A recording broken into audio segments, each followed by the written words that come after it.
Hello guys, welcome back to my channel. আপনাদের জন্য আবার একটি নতুন আপডেট নিয়ে এসেছি। পার্সোনাল লোন, আপনার টাকার দরকার আছে, আধার কার্ড থাকলেই পাবেন, টাকা চাওয়ার দিন শেষ। এখন থেকে কেবলমাত্র আধার কার্ড দেখালেই ব্যাংকের থেকে এমার্জেন্সি লোন, পার্সোনাল লোন পাবেন গ্রাহকরা। মূলত অনেক সময় গ্রাহকদের অতি দ্রুত লোনের প্রয়োজন হয়, আর ঠিক সেই বিষয়টি মাথায় রেখে এই বিষয়ে ব্যক্তিগত লোন, পার্সোনাল লোন সুবিধা দেওয়া হতে চলেছে গ্রাহকদের। বর্তমানে দেশ ধনী দরিদ্র অনেক ধরনের মানুষই বসবাস করে থাকেন, তবে কখনো সকলের ক্ষেত্রেই এমন পরিস্থিতি এসে যায় যখন ইনস্ট্যান্ট পার্সোনাল লোন বা ব্যক্তিগত ঋণ নেওয়ার প্রয়োজন হয় সকলের।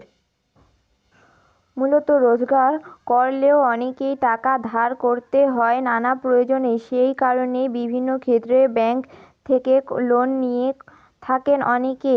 কিন্তু এই পার্সোনাল লোন নেওয়ার জন্য একটি নির্দিষ্ট প্রক্রিয়া আছে, যা সম্পূর্ণ করতে খানিকটা সময় লেগে যায় গ্রাহকদের। কিন্তু হঠাৎ যদি এমন কোনো পরিস্থিতি আসে যখন গ্রাহকদের জরুরি ভিত্তিতে টাকা প্রয়োজন, তখন লোন পাবার ক্ষেত্রে সমস্যায় পড়ে যেতে হয় গ্রাহকদের।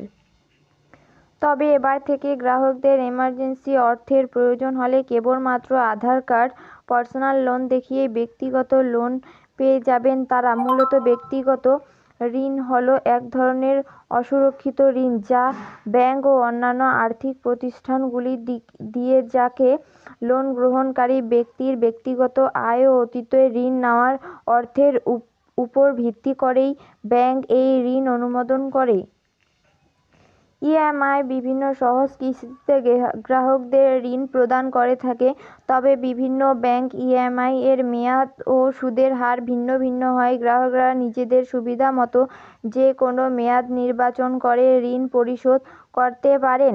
এই সুদের হার ও মেয়াদ আপনাকে ঋণ নেওয়ার সময় নির্বাচন করতে হয়, সেই মতো প্রতি মাসে সুদ মেটাতে হয় ব্যাংককে। এক্ষেত্রে কাগজপত্রের ব্যবহার অনেক কম, তাই প্রসেসিং হতে সময় বেশি লাগে না। শুধু ভালো ক্রেডিট স্কোরের পার্সোনাল লোন, ক্রেডিট কার্ড বেশি সুদের হারের বিষয়টি মাথায় রাখতে হয়।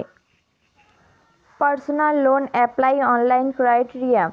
পার্সোনাল লোন নিতে গেলে একজন গ্রাহককে সর্বনিম্ন 21 থেকে সর্বোচ্চ 60 বছর বয়সের মধ্যে হতে হয়। গ্রাহকের ক্রেডিট স্কোর অবশ্যই 750 থেকে 950-এর মধ্যে হতে হবে। কোনো নির্দিষ্ট আয় না থাকলে ঋণ পেতে অসুবিধা হয়। যারা ব্যবসায়ী তাদের ক্ষেত্রে এই স্থিতিশীল বার্ষিক আয় থাকা প্রয়োজন। যারা সরকারি কর্মচারী বা পেনশনভোগী হয়ে থাকেন তাদেরকে খুব সহজেই লোন দিয়ে দেওয়া হয়।